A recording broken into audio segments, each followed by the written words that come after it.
I've spent the last 20 years analyzing the global restaurant business from the inside out. I've studied the consumer habits and actions that feed this business every day. Innovation is found in places where few might look. It's where the real heartbeat of the restaurant business lies. Sometimes it's beneath the known Michelin stars or the glitz and the glamour of the posh addresses of the best restaurant districts in the business. I'm Paul Barron, and this is my show. And I'm in search of amazing food, stellar service, and that unforgettable experience. Welcome to Table 42.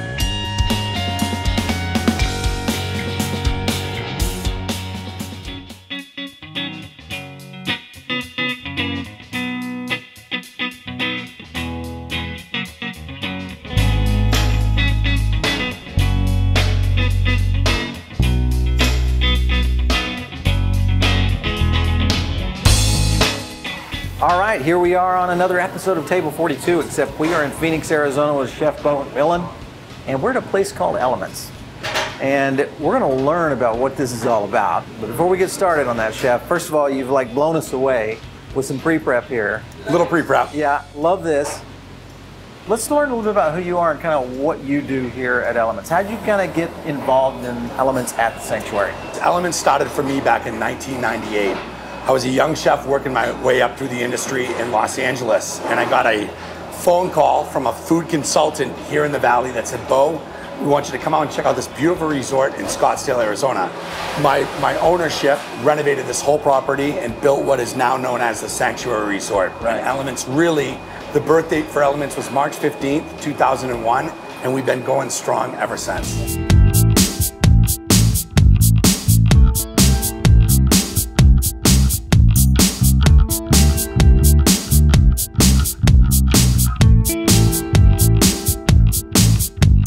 Well, so we'll get a chance to see really what ties this whole package together. This great kitchen that you guys have going back here. Obviously, this amazing... Chef's table? Yeah, how do we even explain this? This is one of the few concepts I've seen that have done something this over the top. Well, thank you. We were very, very excited after the expansion to renovate this kitchen. And one of the biggest things that I felt, you know, as being a chef, we have to emotionally connect with our guests. We have to kind of get inside their heads and be on the same level. And, you know, many chefs have been able to step out of their kitchens or have an open kitchen.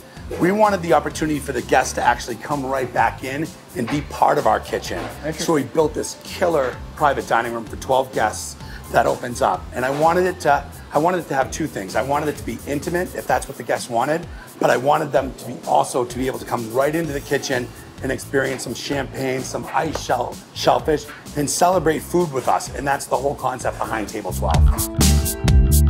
This is the ability for guests to come in, and maybe the culinary staff here in Elements can flex their muscles a little bit, do some stuff that's a little fun for them, a little fun for the guests, but it's all customized. We wanted to do that with heightened service, awareness, attention to detail, but still do it very unpretentiously. I feel like hospitality is just the relationship between the host and the guest, and it's like you're eating in my house. Yeah. So Chef, we're gonna go ahead and take a look at some other menu items that you've prepared for us to learn how Elements is tied all together into something that's as crazy as this. Love it. Let's get at it. All right, let's do it. Now we're at where all the action happens here in Elements. What are we gonna look at first? Talk to me about this menu and kind of walking through it. 100%. Elements, when we talked about popular American cuisine, we really wanted to let ingredients stand for themselves. So one of the things that's kept us successful is being seasonal and remaining seasonal, but also I think making dishes that people are familiar with. Right. This is your classic BLT, that wonderful sandwich that's been around forever, but we jazzed it up a little bit and added to a lobster tempura salad. So we're gonna make a BLT lobster tempura salad today, and it's one of the most popular things on our menu. We just start off with some heirloom tomatoes.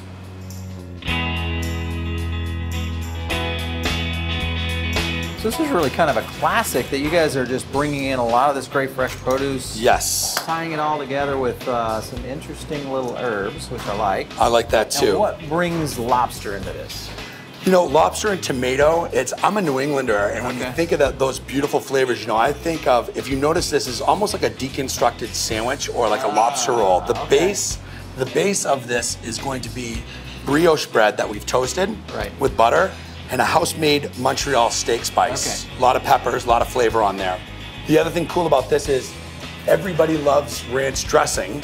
We do a BLT House-Made Ranch. It's a buttermilk-based dressing that we add smoked bacon, tomato jam, and spinach to, and this kind of creates the base.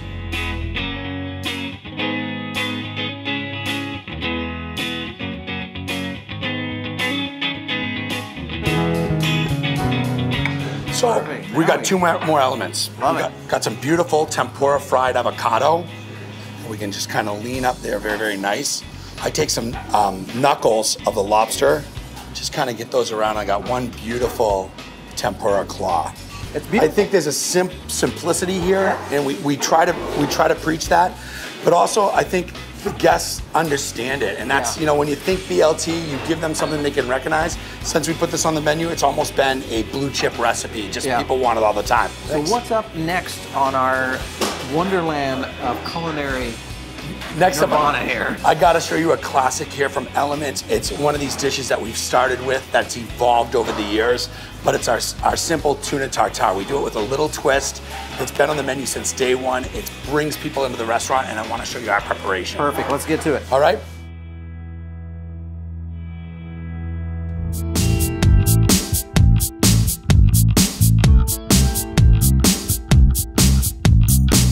You're using a lot of simple but yet kind of exotic looks and feels, textures, lots of that flying around in the menu.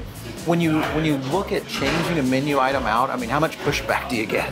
You know, it's funny, and that's a great question. I've had a guy told me I ruined his life when I took the filet off the menu. But one of the things that I think we committed to very early on in the restaurant was, right out of the gate, we changed our menu monthly. And we did that for two reasons. We did that because we wanted to be able to build a relationship with our guests, but also not get locked into having them fall so emotionally involved with the menu items that we couldn't change. And I'm not here to cook for my tastes and my likes. I'm here to make guests happy. And if they are loving the BLT salad or the tuna tartar, and it does well, and I get rave reviews on it, I'll leave it on for a while, for as long as I can stand, anyways. So this is the little Tion. We're gonna flip that. We've got that beautiful, beautiful presentation. Isn't that nice? So this is where you kind of get guests to kind of explore some new things. Yeah, and I think that's right. When we look at food as far as flavor, you know, we really try to showcase sweet, salty, bitter, sour, in that Asian type feel in the mouthfeel. But you hit on a huge note. Texture can give you just as much pleasure. Takes food from one dimension to three dimension. I'm loving this, but I gotta know what's up your sleeve for the third act. Third act, we're bringing a beautiful scallop and foie gras teriyaki. All right, now let's get started. All right.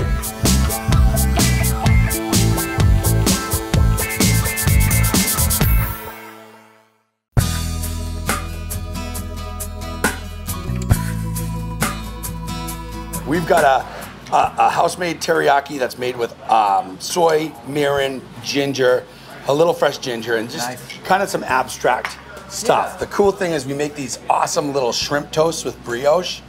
And we put these big fat daddy scallops right on those bad boys. I've got, of course, some excellent foie gras. Nice.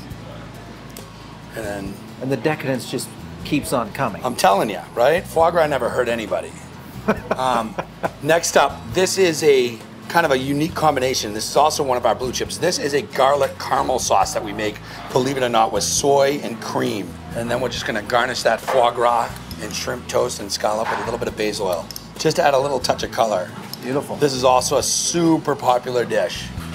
I can see why.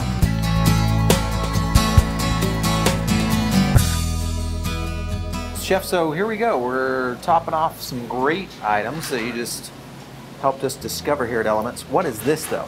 You know, this is probably our most recognized item on the menu. It's a signature dessert. And believe it or not, I created the dessert about maybe 15 years ago for the restaurant called the PB Bomb. Interesting. And this thing has manifested over the years. My pastry chef, Audrey Enriquez, I just hired her. She's a super talent. And you know, when pastry chefs come in, they want the ability to really showcase what they could do. I didn't want to lose the affection my guests had for our PB bomb. Right. So I said, Audrey, I want you to make me something super exciting, including peanut butter and chocolate. Jazz and it this up. is her modern interpretation. It's absolutely stunning. It's a chocolate silk cake on the base, peanut butter mousse. We have some fresh house-made caramel corn with some Rice Krispie treat, caramelized banana, and roasted banana ice cream. It's just finished with a little popcorn powder, and it's peanut butter and chocolate. I mean, that just says it all. Women go crazy for this dessert. All gold standard. 100%.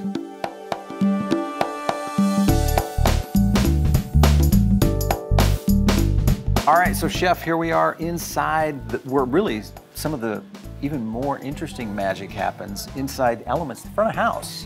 Now you guys, first of all, you went way overboard back there, but this has got to be out of this world for people. You know, it's funny. I try to take a deep breath and remind myself where my stage is, and obviously been very lucky to add this backdrop to the food and to the wine and to everything. I think that, you know, like everything, music and wine needs food like it needs that. We have this just serene setting, and Scottsdale offers some of the greatest sunsets you've ever seen. Yeah. Now, when you tie a restaurant like this, I mean, we are looking at what is one of the most exquisite sites we've seen on Table 42. Thanks. You're tying in this crazy menu you guys are doing back there to an experience that's kind of over the top. So here's my question. When does the experience out here overshadow, or does it? Or do you feel like it needs each other? I think that there's got to be some harmony. I think people's interpretation of what they want nowadays with food is, you know, maybe it is that casual dining, maybe it is the incredible knowledgeable server or server assistant, but I really think people want it all now. I think that they really want to have that balance of great scene, unbelievable music, you know, that sleek, stylish, and seductive ambiance. They want to have tasty food. They want it quickly. They don't want to dine as long. And so really we just look at it like we're, from a culinary standpoint, a part of that organic evolution of the experience. I mean, how do you deal with being able to put all that together? You know, great service in a setting like this with that kind of food? And it's team. It just goes down to a core. It goes down to a culture we've created here. And I think that the service team here really, my culinary team works for them. They are the link between the guests and the kitchen and the food. And I'm blessed. I have such passionate people with just great attitudes who really enjoy food as much as I do. Well, I think today consumers now are giving you credit for this stuff. You know, now they actually know what you're doing. So you guys get the accolades that 5 years ago you probably wouldn't have. They didn't really understand the menu in the complexity that you're trying to present. Some of the dishes we saw back there, I mean, really, come on. Guy 5 years ago walks in, he's going to look at that and say, well, you know, what am I eating here? But now he's like, oh my gosh, this is off the chart. And it's true. There are those things that even chefs, and that's one of the things I remind my guys in the back. I try to encourage my team, you know, come in and have dinner as much as you possibly can, because when you leave that everyday kind of intensity of a kitchen and you get to come out here and really relax and enjoy it, it's all about your sensory levels. It's all about that, because it's sight, it's the smell of a beautiful wine, it's the first few tastes of different textures and bites that awaken you, and then it's just the warmth and all these things. You know, I get why people go out to eat, and I encourage them to do that, because when you can really sit down and take the time to appreciate that, at the end of the day, there's just nothing better than celebrating food with people you love. And so that's what we're all about. Well, Chef, first of all, thanks for letting us come into Elements today. It has been a joy. This was a blast back in the kitchen. Oh, great to have you. And this is absolutely a stunning backdrop to complement what you guys have done here. Awesome, Paul. Thanks so much for coming, brother.